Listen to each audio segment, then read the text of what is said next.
I've been teaching for 12 years now. I started at Liberty High School where I taught for 5 years. I currently teach at Century High School. Our subject area is social studies. I teach mostly upperclassmen, world history, U.S. history, AP honors, standard. When I started teaching in 1997, nobody knew what Google was. Few of us used our email. Very few of us used PowerPoint. And hardly anybody used web-based assessments. And I was single. Today, almost all of us use our email. Most of us use PowerPoint. And not too many of us use web-based assessments. And Google's a household term. Google. And I have a wife, and 4 kids, and 3 fish, and a rabbit, and 12 chickens, and a cat. Today I'm going to talk to you about web-based assessments. Why? Because I don't want you to become a dinosaur. A stegosaurus in this case. Do you hear that sound? No, not my 2-year-old son. It's another sound. It's the sound of technology. And it never sleeps. Never! And if you don't keep up with it, you just might become prehistoric. Are web-based assessments right for you? I think so. It certainly won't solve all of your educational woes, but it can help you keep the tools you have in your shed sharp and save you some time. Let's first look at some of the advantages of web-based assessment. What about data? When students take an online assessment, the results of their scores can be stored in data banks. You can look at how your school stacks up against others. You can compare your data against your data from previous years to help gauge your effectiveness. For teachers, administrators, and policymakers, the data created by web-based assessments can be a great tool.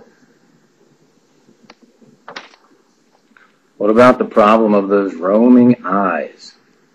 Many web-based assessment sites have many large databases, allowing you a greater number of test versions. This discourages cheating.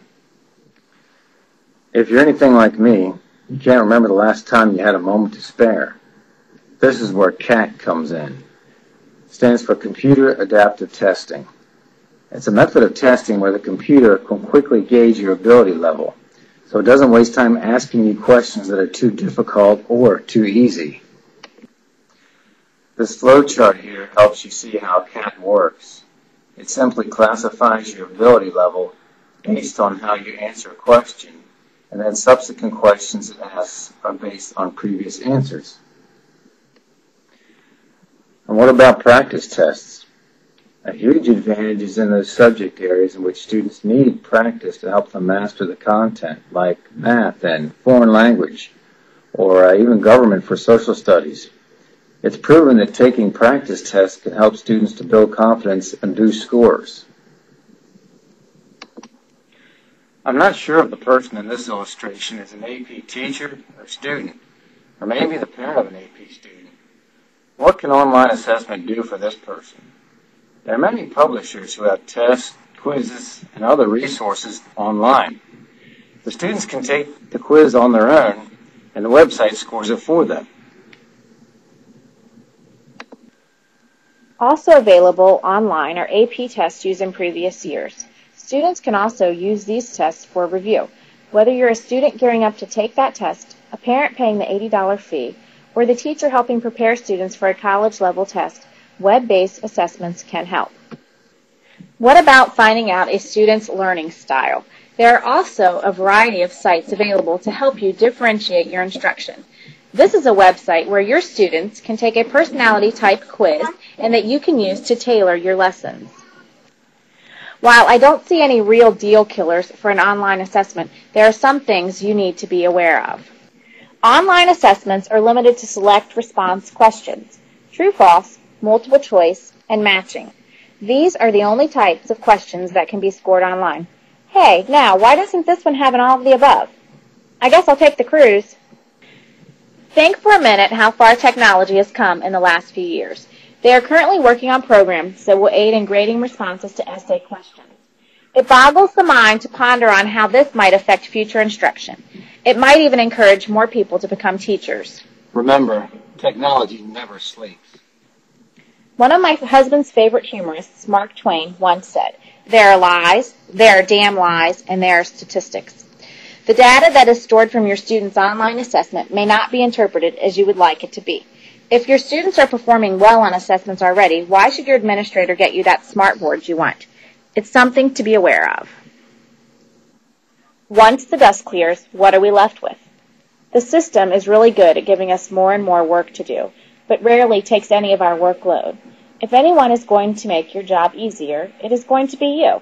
If used properly, you can save a significant amount of time and paperwork using online assessments. Finally, what about the whole data issue? Right now, data is one of the best tools to help us as educators better ourselves. Data doesn't lie, although it can be misinterpreted. The powers that be live and breathe data. As we give them more data, their perspectives broaden, and that's something we can all benefit from. Are you a dinosaur?